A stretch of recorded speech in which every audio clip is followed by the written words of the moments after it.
Mother's Day has a way of sneaking up on you. But when it does, 1-800-Flowers makes it easy to send Mom something beautiful, thoughtful, and worthy of everything she does. Right now, with double blooms from 1-800-Flowers, order 1 dozen roses and get another dozen for free.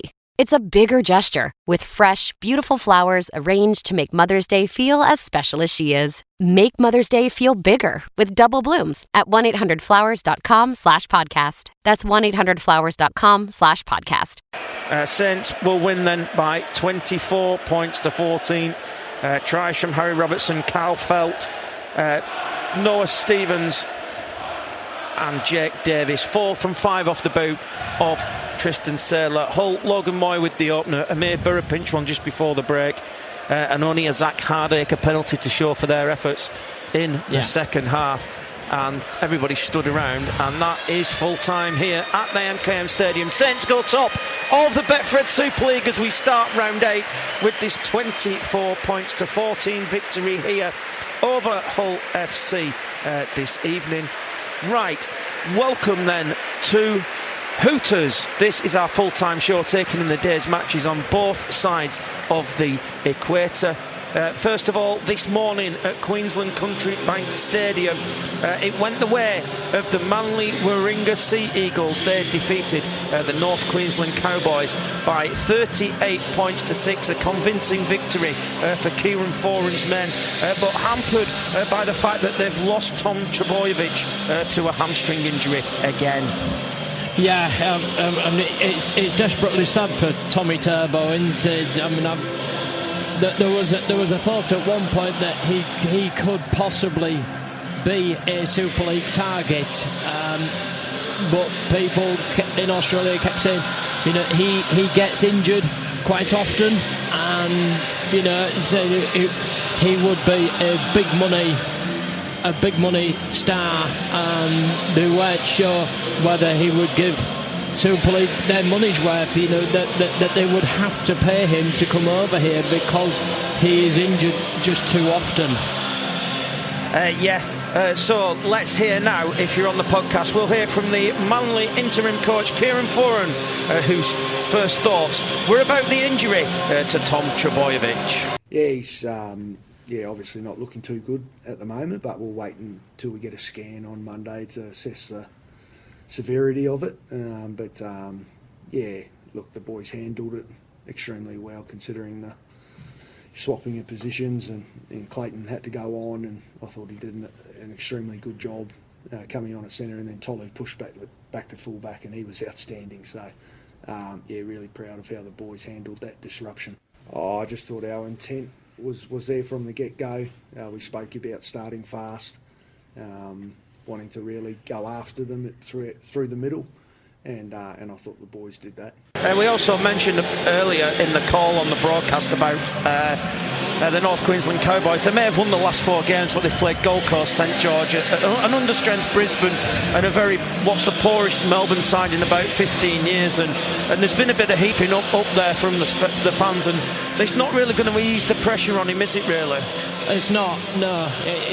It's a results business, we know that, but you know, they just, you've got to be convincing as well, haven't you? If you're going to be a successful coach, if you're going to be a successful side, you know, it's all about the results, and you know, sooner or later these things will catch up with you, won't they? You know, and you've got to, you know, he's obviously got to do something to convince people there, hasn't he? Right, so for those listening on the podcast, we're going to hear now from the North Queensland Cowboys head coach Todd Payten. Thought they were harder at the contest with more energy. Pretty flat performance, I thought, early on for me, and then, you know, compounded that with 42% completion rate in the first half, and made 16 errors through the whole game, 11 in our own end, so got what we deserved. Made 80 more tackles, so the score could have been bigger, to be fair, but thought we tried pretty hard in that second half. We made them kick from inside their own half, 4 sets in a row. But in the end, we had a couple of big moments, big momentum swings when Tom McHaley, gets one disallowed and they go down the other end, 12-point swing. Braden Burns should have scored in this corner and they go down the next set too. So that's what I saw. So that was Todd Payten here at the MKM Stadium this evening. St Helens have gone top of the Betfred Super League after defeating Hull FC by 24 points to 14. Hull led 12-6 at half-time after Trisham, Logan Moy and Amir Burra, with Jake Davis replying for St Helens and Ian Judson, who's been with us for the call tonight. I've got to say, Ian, I thought Hull were full value at half-time. They dominated field position, didn't they, in that first half? And they did really, really well. Yeah, they did. And Hull, St Helens were being their own worst enemies with their indiscipline. They kept handing Hull territory and possession. And this is a Hull side that have obviously been galvanised this week by everything that's been going on. And they were aggressive in defence. They went after St Helens and they tried desperately to knock St Helens out of their stride, and they did that for the first 40 minutes certainly. And they were by far the better team in the first half in what was a fantastic game, a fantastic end-to-end game. But as they always say, Ian, never write off the Saints, and they came back really well in that second half, didn't they? And the try that clinched it from Harry Robertson was an absolutely phenomenal finish, wasn't it? Yeah. He's capable of that though, isn't he? And we know that. That's why he won Super League Young Player of the Year last year, when a lot of people in these parts were saying it should have been Lewis Martin. Harry Robertson took it out for reasons that he can do things like that. So let's get the thoughts of the Saints head coach Paul Rowley, who was talking in the press conference earlier. It was a really easy half-time for us. We were down there a couple of minutes and we were out of there. I just think physicality, they were just off a little bit in that regard. I thought they were very good, so credit to all in that respect. And we wanted to get them into a grind for longer periods and be a little bit more consistent in how we're going about our business. I think when you get to a time where you're just a little bit fatigued due to workload of players, etc., etc.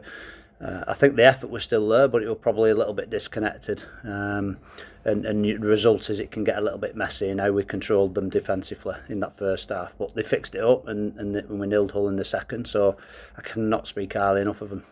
Yeah, I totally agree. I thought George and Noah coming on and the stint that they did was a really important stint for us. Again, complemented by the experience, obviously, and Al and Leesy coming back.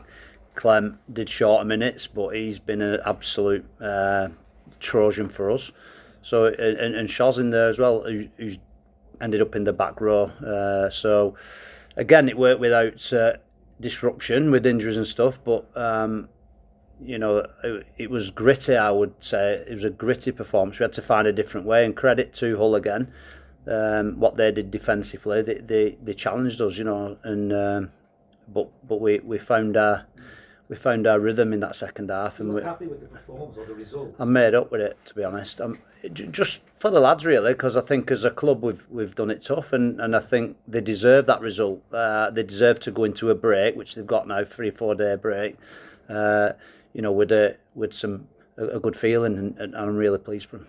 I mean, yeah, first and foremost, we would say that we knew it'd be an emotional night in that respect, and that would add to the start in particular that Hull would produce, and they did just that. So no surprises there. But John's, like all coaches in Super League, he's a good bloke. He works hard, and so.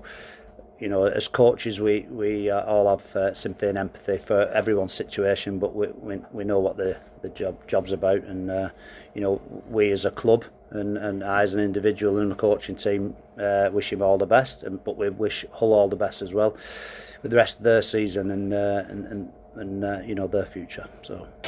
That was the Saints coach Paul Rowley after their 24-14 defeat here 24-14 victory here at the MKM Stadium tonight. For Hull then, Ian, there's been too much noise around the city this week with everything that's going on, the announcement that John Cartwright will be leaving at the end of the season, the fact that his son Jed isn't going to get a new deal next year as well, and he'll be leaving at the end of the season. But, you know, fair play to those 17 boys in the black and white tonight. They've turned up tonight and they have put on a performance for their coach. They have, yeah. They turned up, they showed grit and determination and character, didn't they? And they were, you know, it's almost like that they were on a job of saying, look, this is why we think you're making a mistake by letting John Cartwright go. Obviously, the powers that be have got their reasons, which we will find out in due course, but you know, the lads in the black and white tonight, you know, they can hold their heads high, they can be proud. You know, the fans, what I will always say is the fans have asked them to try their best to beat St Helens, and they've done that, and I don't think anybody can ask any more of them. You know, the fact that they've gone down in the end, you know, but when you see stuff like, you know, the Logan Moy chase back to catch Tristan Saylor, that was fantastic, you know, wasn't it? Yeah. That shows you, even at that late stage, they were still giving it everything they'd got. So let's hear then the thoughts of the Hull FC head coach John Cartwright after their defeat here to St Helens tonight. Really humble, to be honest with you. Really disappointed for the players that we didn't get a result. Look, they gave their everything. Probably a bit of a continuation of some patches that we've been delivering. In the second half, we just turned some ball over when we had a chance to really go for the throat. There's a couple of really questionable things. You know, you're not going to get. It doesn't matter now. But you know, sometimes when things don't go your way, they don't go your way. But so proud of the playing group. You know, again, we lost another couple of players tonight with injuries, and whoever we put out there just kept turning up. Really humbled and just very proud to be part of such a good group of guys. It's hard to put into words. You know, you don't expect that. You know, you don't. That's not why you do the job. But I think it just says a lot about the people in the town. You know, I was told before I got here that as long as the team goes out and has a crack, that the fans will get behind them, and they have. You know, they've got lost. You know, the results aren't showing at the moment. They've got a team they can be proud of. You know. I see nothing but good things ahead for this group. When we can field, or you know, when the club can field its very best side, I got no worry about who they come up against. You know, it's just everyone we play with. You know, we just it's a battle, it's a fight. We give the opposition a fight, but we're just lacking that little bit of class to get over the line. I don't know. I don't know. Excuse me. I've got a couple of meetings early next week, and then be a little bit clearer where we go from there. It's a difficult one. Look, I certainly don't want to let that playing group down. But, you know, sometimes these things are taken. You know, they're not in your hands. So I just look at I don't want to sort of talk about that too much. You know, because it's the unknown. I'll just be a little bit clearer early next week. You know, whilst we improved a lot. You know, we improved our win-loss last year, and we're not travelling all that flash at the moment. Just to see that, I really didn't know what to expect. You know, to be honest with you, but it was like I said, more humbling than anything else.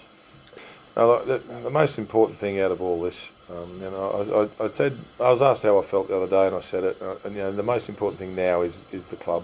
You know, the club is made up of its fans, and so the most important thing now is that we all put the club at the very head of the list, as you know, that's what matters. It's only been going on a couple of weeks. You know, like it's.